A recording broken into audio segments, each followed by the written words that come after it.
So, in sort of continuing this conversation about imagery and responding to tradition, or how we're engaged in different traditions, I want to talk specifically about your poem Arcadia, which seems to be in some ways in conversation with pastoral poetry, Arcadia being a kind of utopia or paradise, a home to nymphs and other spirits associated with the natural world, and specifically a kind of lost utopia that has not been tainted by civilization and is impossible to attain. I would like to hear you read the poem if you wouldn't mind, and then I have a few questions. Sure. Yeah. All right. You can tell me if I'm wrong about the things I just asserted about your poem. You are not wrong. Arcadian. I could not stop my hands clapping. I clapped and clapped. I clapped as in the dirt the bird collapsed. As worms grew wings, I clapped. A man stood in a river balancing a grape on his lips. His tears fell in the current, swept them away. He kept performing his trick, grape hovering over the hole of his open mouth and never dropping in. I clapped, and I could not stop my hands from wanting to cover my mouth, but they would not. They clapped, and I listened to them clap, a noise that if there were woods would also echo in the woods. But there were no woods I could see, only a man, twigs in his hair, bent over the water where the water stood most still. A tree fell in the woods. He kept speaking to his own face. Is true if and only if a tree fell in the woods. Is true if and only if.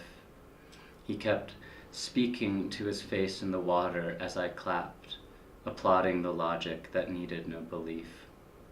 Like the shadows of birds' wings, the shadows of my hands on the ground. If there were birds, I could believe in birds, so I let myself look up. One bird kept exploding in the sky. One flower kept dying. Isn't it happy? A child asked, everything eating the sun.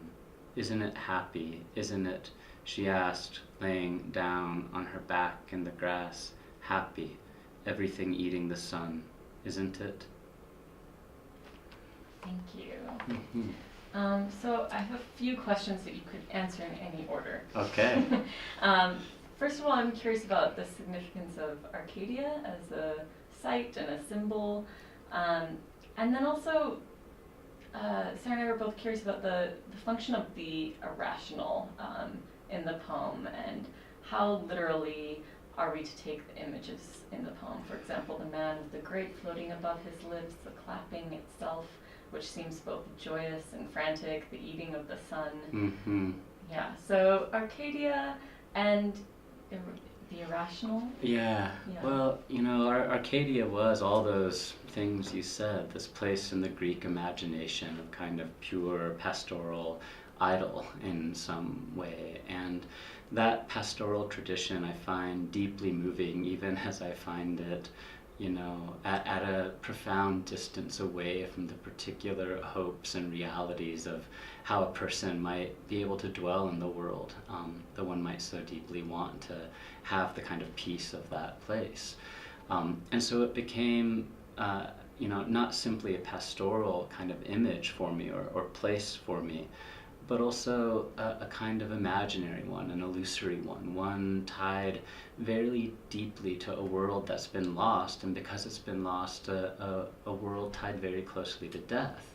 So that the man with the grape balancing is Tantalus, who lives in the underworld, trying to reach up for fruit that depart, and reach down in the river he stands in for a drink, but the river goes away when he does so, and so he suffers in the midst of plenty, ongoing and eternal thirst and hunger that can never be satiated, as a punishment for the kinds of things he did in life, not the least of which was cook up one of his own children and serve it to the gods to see if they would catch the trick.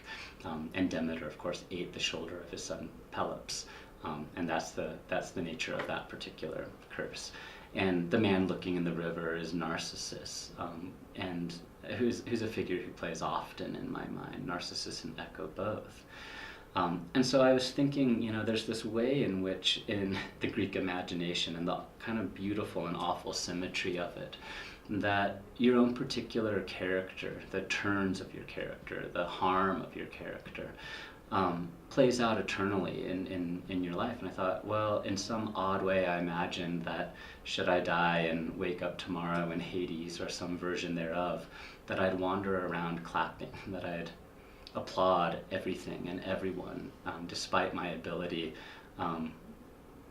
my inability or want to stop doing so. That somehow at that time felt my nature. It still kind of does. And so the poem is a kind of wandering through this pastoral underworld, applauding.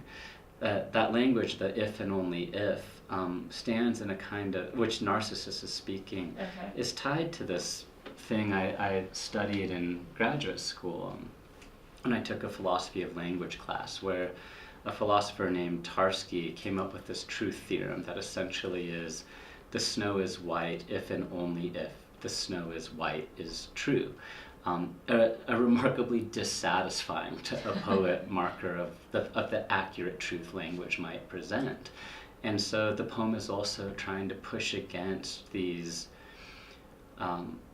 simplistic notions of what poetic accuracy might be, and standing against Tarski's truth theorem as uttered by Narcissus, staring at himself in the mirror, the place where only perhaps such easy equalities can be true, is the little girl lying down in the grass who realizes something that also struck me as profoundly true, that what we spend our lives doing, just like a flower, is eating the sun. Like all of us are eating the sun.